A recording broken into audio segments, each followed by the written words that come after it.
대림절 두 번째 주일 무리입니까 제자입니까? 라는 제목으로 하나님 말씀 전합니다. 여러분 지난 한 주 동안 김치 전도 잘 하셨어요?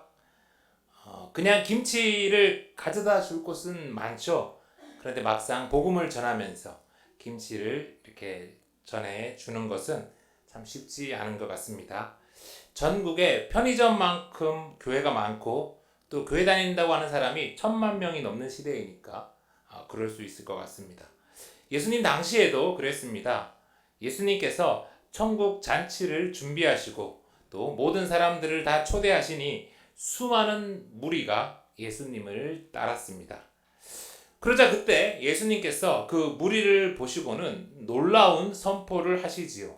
26절의 말씀을 우리 한번 들어볼게요. 물은 내게 오는 자가 자기 부모와 처자와 형제와 자매와 더욱이 자기 목숨까지 미워하지 아니하면 능히 내 제자가 되지 못하고 누구든지 자기 십자가를 지고 나를 따르지 않는 자도 능히 내 제자가 되지 못하리라.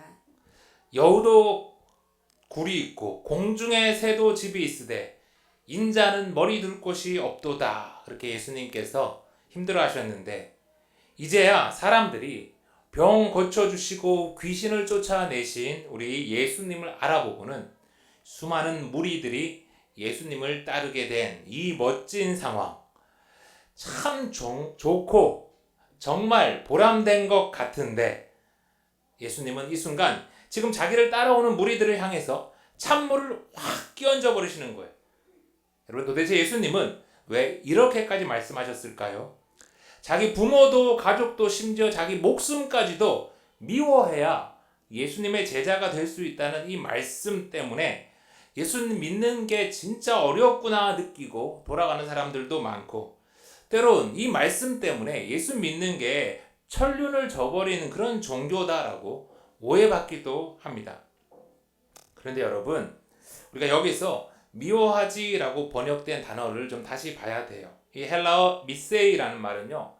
예수님 당시에 흔히 쓰였던 좀 과장법 표현으로 덜 사랑하다라는 의미예요.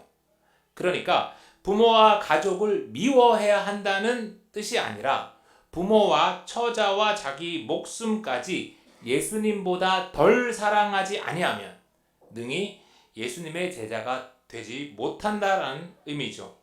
예수님의 제자는 무엇보다 누구보다 예수님을 더 사랑해야 한다.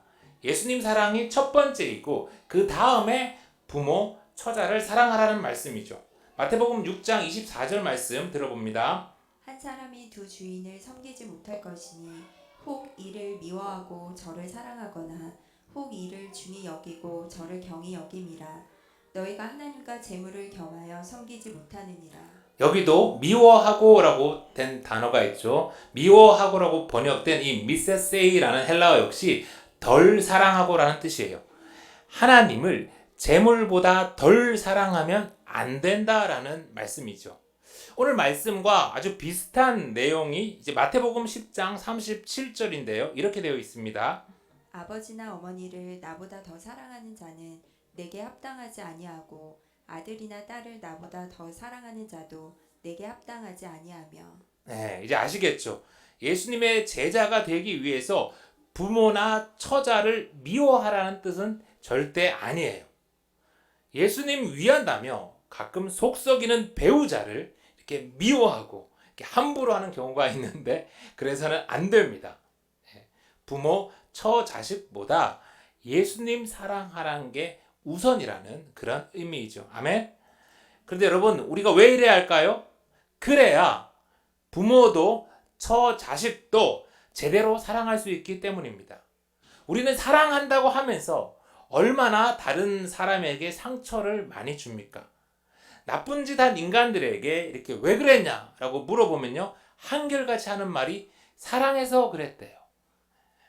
여러분, 인간이 자기 생각과 자기 방식대로 사랑하면 그 사랑이 온전할 수 없습니다.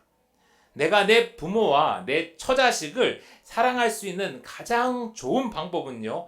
예수님을 더 사랑함으로 예수님을 우선으로 사랑함으로 예수님을 통해 나의 사랑이 그에게 흘러가도록 하는 것이지요. 내 자녀를 내 방식이 아니라 주님 뜻대로 키우는 것이죠. 그게 내 자녀를 진짜로 사랑하는 법이고 가장 좋은 것을 주는 길이며 나 또한 예수님의 제자가 되는 것입니다. 지난주 교회 다니는 사람들이 많이 하는 착각이 교회만 다니면 다 천국 가는 거라고 이렇게 했죠. 교회 다니는 사람들이 또 많이 하는 또 한 가지 착각이 뭐냐면 천국만 들어가면 다 똑같다라는 생각입니다. 여러분 어떻게 생각하세요? 천국만 들어가면 다 똑같을까요? 십자가에서 죽기 직전에 구원받은 강도와 예수님의 제자로 죽기까지 충성한 사도 바울이 천국에서 그 상급이 똑같을까요? 아닙니다. 하루는요, 이 베드로가 예수님한테 단도직입적으로 이렇게 물었어요. 마태복음 19장 27절에 보니까 이에 베드로가 대답하여 이르되 보소서 우리가 모든 것을 버리고 주를 따랐사온데 그런즉 우리가 무엇을 얻으리까? 베드로의 물음에 예수님이 어떻게 대답하십니까? 마태복음 19장 28절 예수께서 이르시되 내가 진실로 너희에게 이르노니 세상이 새롭게 되어 인자가 자기 영광의 보좌에 앉을 때에 나를 따르는 너희도 12보좌에 앉아 이스라엘 12지파를 심판하리라. 또 내 이름을 위하여 집이나 형제나 자매나 부모나 자식이나 전토를 벌인 자마다 여러 배를 받고 또 영생을 상속하리라. 베드로의 물음에 예수님이 두 가지로 분명하게 말씀하셨어요. 첫 번째는 마지막 날에 너희도 12보좌에 앉아서 이스라엘 12지파를 심판하리라. 두 번째는 이 땅에서 집이나 형제나 자매나 부모나 자식이나 전토를 벌인 자마다 여러 배를 받고 또 영생을 상속하리라. 성도 여러분, 절대 천국에 들어간다고 다 똑같고 끝나는 것이 아닙니다. 예수님의 제자들은 예수님과 함께 보좌에 앉아서 12제자를 심판할 거예요. 누가복음 19장 17절에 보니까 주인이 이르되 잘하였도다 착한 종이여 내가 지극히 작은 것에 충성하였으니 10고을 권세를 차지하라 하셔요. 마지막 날 주인은 한 문화로 10문화를 남긴 종에게 10고을 권세를 주십니다. 한 문화로 5문화를 남긴 종에게는 5고을의 권세를 주세요. 반면에 아무것도 남기지 않은 종에게는 한 문화마저 빼앗아서 10문화 있는 자에게 주시죠. 여러분, 어떻게 정확하게 천국에서 되는지는 저희가 다 알지 못하지만 분명히 성경은 10고을 권세, 5고을 권세 차이가 있다라고 말을 합니다. 누가 도대체 천국에만 들어가면 다 똑같다고 하는지요? 이 땅에서 누릴 것 다 누리다가 즐길 것 다 즐기다가 마지막에 은혜로 이렇게 천국에 풍덩 이렇게 입성한 사람과 죽도록 충성한 사람과 천국에서 다 똑같다면 삼층천을 보고 온 사도 바울이 무엇 때문에 평생을 죽기까지 충성했겠어요? 아닙니다. 그래서 예수님은 우리에게 힘들지만 아프지만 이 땅에서 무리가 아니라 제자가 되라고 계속해서 말씀하시는 거죠. 지난 주일 김치 전도를 하자고 했잖아요.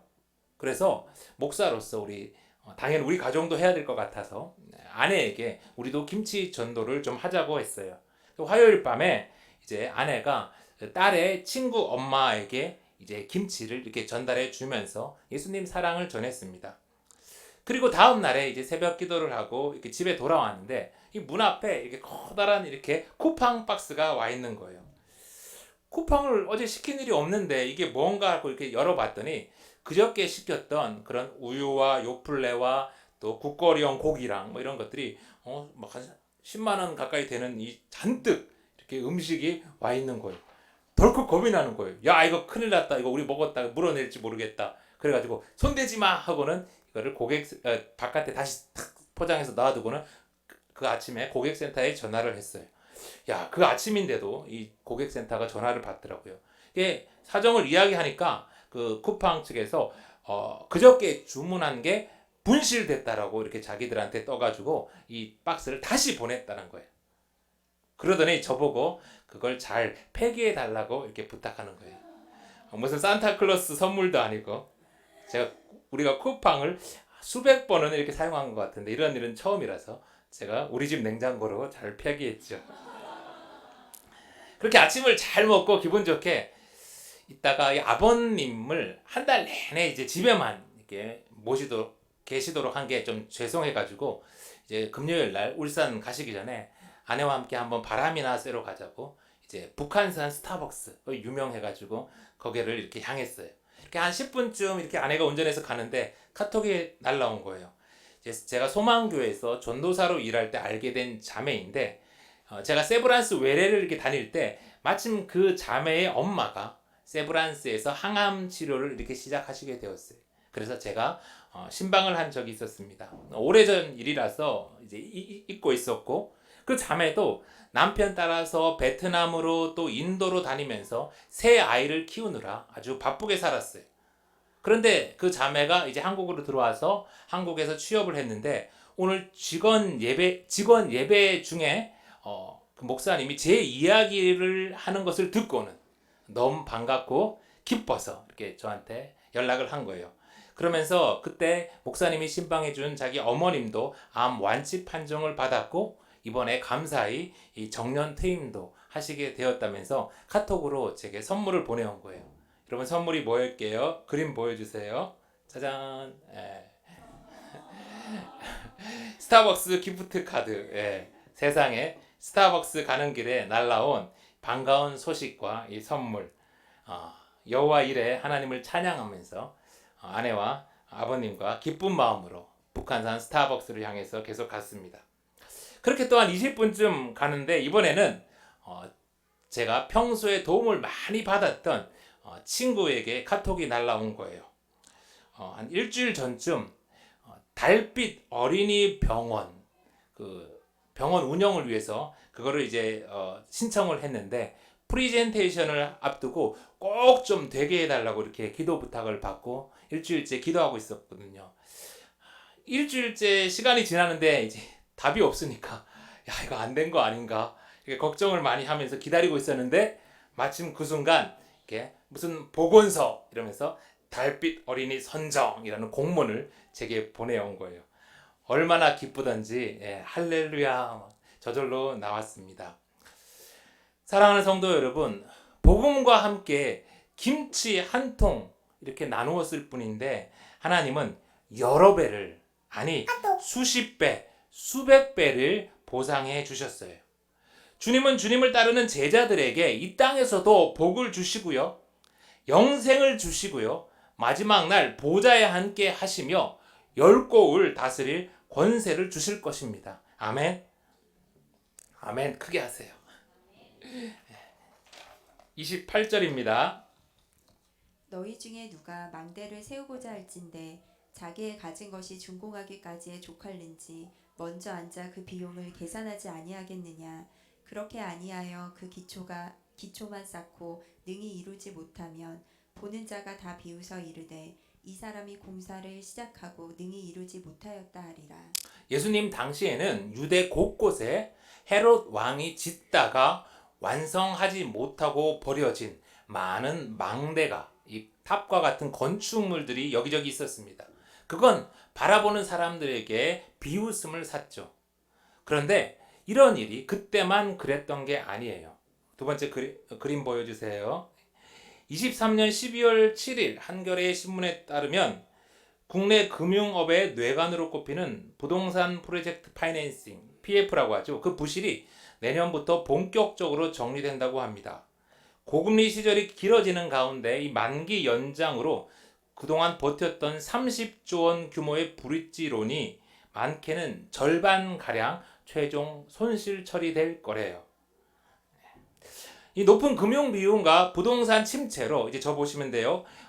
공사가 중단되고 엄청난 이자 비용을 감당 못해서 폐업한 종합 건설사가 23년 11월 4일 기준으로 올 한 해 동안 벌써 459곳, 18년 만에 최대라고 합니다. 그래서 아파트 중도금은 넣었는데 회사 부도로 인해 기다리던 집에 들어가지 못하고 지금 눈물을 흘리게 된 사람들이 하나둘이 아니라고 합니다. 그런데 여러분, 또 한 가지 안타까운 것은요, 그런 아파트뿐만 아니라 우리 신앙생활에도 이런 일이 나타난다는 거예요. 기쁜 마음으로 교회 와서 등록도 하고 예수 믿는 기초 공사를 시작했는데 이제 시멘트를 붓고 철골을 세우자고 하니 이게 힘듭니다. 부담되고 괴로워요. 때로는 두렵습니다. 그래서 그만 중단해버리고 세상으로 돌아가 버립니다. 어떤 이는 세상으로 돌아가자니 이 심판이 두렵고 천국은 가고 싶고 그래서 한 발은 세상에 한 발은 예수님 편에 이렇게 양다리를 걸치고 살아요. 여러분, 그런 인생은 아무리 오래 예수님을 따라다녀도 예수님 곁을 떠돌아도 무리일 뿐 제자는 아닙니다. 예수님은 제자들에게는 완전히 다른 삶을 요구해요. 우리 27절 다 같이 한번 봉독하겠습니다. 시작. 누구든지 자기 십자가를 지고 나를 따르지 않는 자도 능히 내 제자가 되지 못하리라. 제자는요, 예수님 가시는 그 길을 자기 십자가를 지고 함께 가는 사람들입니다. 종종 말 안 듣는 자식을, 왼수 같은 남편을 자기 십자가라고 하는 분들이 있어요. 그래서 나는 내 십자가가 너무 버거우니까 이제 다른 십자가는 이제 힘들다. 물론 자식을, 남편을 이렇게 대하는 게 참 힘들고 고생스럽죠. 말 안 듣는 자식과 불신자 남편이 구원받도록 애쓰는 거라면 물론 그럴 수도 있어요. 그러나 그게 아니라 그저 내 속을 썩이는 거라면 내 가족이 내 십자가는 아니잖아요. 사랑하는 성도 여러분, 예수님께서 하나님의 나라를 위해 여러분들에게 맡기신 여러분의 십자가는 무엇입니까? 성도가 자기 십자가를 받았다면 이제 성도는 그 십자가를 지고 계속해서 전진해 나가야 합니다. 예수님을 믿는다는 것은요, 천국에 들어가기에 합당한 시민으로서 첫 걸음을 띈 거예요. 믿음으로 기초 공사를 시작했다면 그 위에 하나하나 천국의 집을 지어 나가야 합니다. 베드로후서 1장 5절을 다 같이 한번 읽겠습니다. 베드로후서 1장 5절 시작. 그러므로 너희가 더욱 힘써 너희 믿음의 덕을, 덕의 지식을, 지식의 절제를, 절제의 인내를, 인내의 경건을, 경건의 형제 우애를, 형제 우애의 사랑을 더하라. 예수님이 부활하셨고 구원하셨다는 것을 아는 그 믿음의 그 지식에 그치는 것이 아니라 거기서 시작해서 계속해서 덕을, 지식을 쌓아 나가야 돼요. 예수님을 믿기 시작했으면 조금 더 지식을 알게 되었다면 이젠 함부로 말하지 말고 그 덕의 절제를, 인내를 계속해서 쌓아 나가야 하죠. 십자가 옆에서 간신히 구원은 받았는데 여전히 성질은 강도 같은 사람들이 가득하다면, 그런 이들이 가득한 곳이 아무리 따뜻하고 먹을 것이 풍부해도 천국이겠습니까? 여러분, 성도는요, 무리에서 제자로 나가야 합니다. 이제 예수님께서 제자로 나아가는 우리들을 향하여 두 가지 예를 더 들어서 설명해 주시죠. 31절의 말씀입니다. 또 어떤 임금이 다른 임금과 싸우러 갈 때에 먼저 앉아 1만 명으로서 저 2만 명을 거느리고 오는 자를 대적할 수 있을까 헤아리지 아니하겠느냐. 만일 못할 터이면 그가 아직 멀리 있을 때에 사신을 보내어 화친을 청할지니라. 첫 번째 그 예가 망대 비유였고 이 두 번째가 이 전쟁하는 이 비유예요. 여러분, 요즘 KBS에서 인기리에 방영되고 있는 고려 거란 전쟁이란 드라마가 있습니다. 여러분 혹시 보세요? 이 젊은 사람들은 별로 사극 이런 거 안 좋아해서 잘 안 본다고 하는데 있어요, 그런 드라마가. 고려 시대 이 강조라는 장군이 난을 일으켜서 왕을 현종으로 바꿉니다. 그러자 그걸 빌미로 거란의 황제가 40만 대군을 이끌고 고려를 쳐들어와요. 그래서 이제 실권을 갖고 있는 이 강조가 고려에서도 30만의 대군을 몰아서 이제 싸우러 반격하러 나가는데, 그만 이 거란을 너무 좀 우습게 보다가 이 기습 공격에 당해서 그냥 이 대장군이 사로잡혀서 비참하게 죽어버립니다. 그리고 그 자리에서 하루아침에 군사 3만 명도 같이 죽고 뭐 대장군까지 사로잡혀서 죽어버렸으니까 뭐 전쟁이 될 리가 없죠. 이 지휘관을 잃은 고려군은 뿔뿔이 막 각자 흩어져서 도망가기 바빴어요. 그 소식을 들은 개경, 이 수도 개경은 난리가 났죠. 이 신하들은 하나같이 이제 막 황제가 된 이 고려 현종에게 항복하자고 막 부추기고 그랬습니다. 그때 이 강감찬이 이 현종에게 거란의 황제에게 친조를 하자고 청해요. 친조 말이 좀 어려운데요. 황제가 적국의 황제에게 신하임을 인정하고 머리를 조아리는 것, 그걸 그런 거예요. 그러니까 이런 걸 하자고 하니까 이 고려 황제가 너무 못마땅하죠. 그러자 강감찬은 이게 진짜 항복하자는 것은 아니고 흩어진 군대를 수습하고 다시 싸울 수 있는 시간을 벌기 위해 기만하는 거라고 이렇게 친조를 하자는 이제 글을 써가지고 이제 본인이 갑니다. 대장군이 적에게 잡혀 죽고 고려군이 흩어져 버린 지금은 거란과 싸울 수 없는 때이기에 강감찬은 고려의 피해를 최소화하기 위해 친조를 청함으로 시간을 벌었던 거예요. 그리고 후에 다시 이 강감찬은 힘을 모아서 귀주 대첩에서 거란을 크게 격파하죠. 참으로 지혜로운 구국의 영웅이었습니다. 그런데 여러분, 교회 다니는 사람들 가운데에서도 친조하는 사람들이 종종 있다는 거예요. 예수 그리스도가 왕입니다 라고 고백하고 어느 정도의 시간과 돈도 예수님께 드립니다. 그런데 그것은 지금 내가 예수님과 싸워 이길 수 없으니까 친조, 거짓으로 항복하는 거예요. 입으로는 예수가 왕이라고 고백하지만 실제로는 내가 왕 노릇하는 거죠. 강감찬은 거란의 황제를 속일 수 있었습니다. 지혜로웠던 거예요. 그러나 여러분, 사람이 예수님을 속일 수 있을까요? 예수님이 사람의 그런 기만을 모르실까요? 마음을 감찰하시는 주님이 모르실 리가 없죠. 다 아시죠. 그런데 왜 아무 일이 없습니까? 좋으신 주님이 기다려주시는 거예요. 누구든지 예수님의 제자가 되려면 거짓 항복이 아니라 진짜 항복을 해야 합니다. 진짜 예수님을 왕으로 모시고 진짜 예수님께 순종해야 합니다. 33절의 말씀, 이와 같이 너희 중에 누구든지 자기의 모든 소유를 버리지 아니하면 능히 내 제자가 되지 못하리라. 여러분, 주님이 우리 왕이면 우리는 그분의 종이잖아요.